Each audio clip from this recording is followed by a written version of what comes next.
Hi friends, welcome to Mohana's Kitchen. இன்னைக்கு நம்ம பார்க்க போற ரெசிபி முருங்கை கீரை பொரியல். இது ஒரு ஹெல்த்தியான முருங்கை கீரை பொரியல். ஏன்னா இதல நம்ம கொஞ்சம் கூட எண்ணெயே சேர்க்காம இந்த பொரியலை செய்ய போறோம். and கொஞ்சம் கூட எண்ணெயே சேர்க்கல டேஸ்டியா இருக்குமான்னு கேட்டிங்கனா கண்டிப்பா ரொம்ப டேஸ்டியா இருக்குங்க. இதுல நம்ம வேர்க்கடலை பொடியும் சேர்க்கிறதுனால இந்த கீரை and வேர்க்கடலை காம்பினேஷனோட இதோட டேஸ்ட் ரொம்ப சூப்பரா இருக்கும். சோ வாங்க இந்த ஹெல்த்தியான முருங்கை கீரை பொரியல் எப்படி செய்யறதுன்னு பார்க்கலாம். ஒரு panல first 1 டேபிள்ஸ்பூன் தண்ணியை சேர்த்துக்கலாம். இந்த தண்ணியில் கீரைக்கு தேவையான அளவு உப்பு சேர்த்துக்கலாம். உப்பு நல்லா மிக்ஸ் பண்ணிக்கோங்க. அடுத்து 1 கப் முருங்கைக்கீரையை நல்லா அலசிட்டு தண்ணியை வடித்து எடுத்து வச்சுருக்கேன். இதை சேர்த்துக்கலாம்.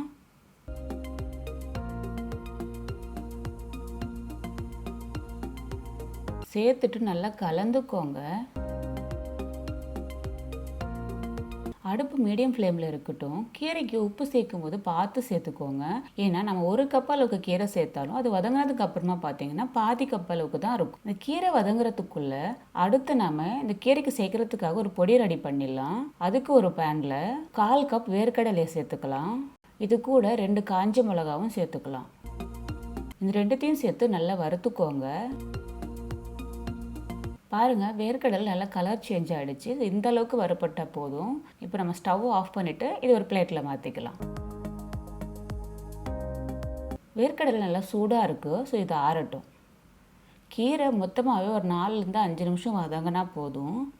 வேர்க்கடலை நல்லா ஆறிடுச்சு. இதிலேருந்து ஃபஸ்ட் இந்த மிளகாவை எடுத்து தனியாக வைக்கலாம்.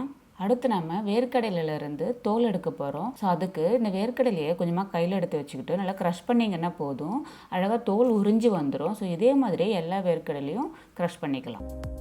ஸோ எல்லா தோலும் நல்லா வந்துருச்சு பாருங்கள். இந்த தோலெல்லாம் இப்போ க்ளீன் பண்ணி எடுத்துக்கலாம். வேர்க்கடலையை நல்லா க்ளீன் பண்ணிவிட்டு இது கூட இந்த மிளகாவையும் சேர்த்து ஒரு கோர்ஸ் பவுடரை அரைச்சி எடுத்துக்கலாம். இப்போ ஒரு 4 நிமிஷம் ஆயிருக்கு. கீரை நல்லா வெந்துடுச்சு. நான் தண்ணி எதுவுமே ஆட் பண்ணவே இல்லை. நாம் சேர்த்த 1 டேபிள் ஸ்பூன் தண்ணி அண்ட் கீரை அலசும் போது அதில் ஈரம் இருக்கும் இல்லையா, அதுலேயே இந்த கீரை நல்லா வெந்துடுச்சு. ஒருவேளை உங்களுக்கு இந்த கீரை வேகாத மாதிரி இருந்துச்சு அப்படின்னா இதுக்கு மேலே கொஞ்சமாக தண்ணி தெளிச்சுட்டு வதக்கிக்கோங்க.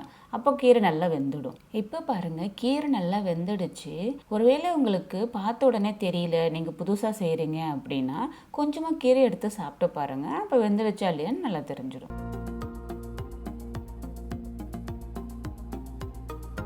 அடுத்து நாம் வேர்க்கடலை மிளகாய் பொடி அரைச்சி வச்சுருக்கோம் இல்லையா, அதை சேர்த்துக்கலாம். இந்த பொடியை சேர்த்துட்டு நல்லா மிக்ஸ் பண்ணிக்கோங்க.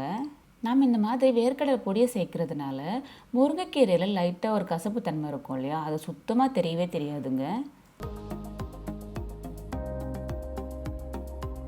அவ்வளோதாங்க, நம்முடைய சுவையான முருங்கைக்கீரை பொரியல் ரெடி ஆகிடுச்சு. அடுத்து நம்ம சர்வ் பண்ண வேண்டியது தான்.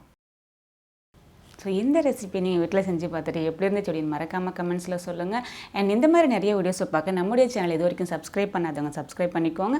அண்ட் ஏற்கனவே சப்ஸ்கிரைப் பண்ணாங்க உங்களுடைய ஃப்ரெண்ட்ஸுக்கு ஷேர் பண்ணிக்கோங்க. மீண்டும் அடுத்த வீடியோவில் சந்திக்கிறேன். பாய்.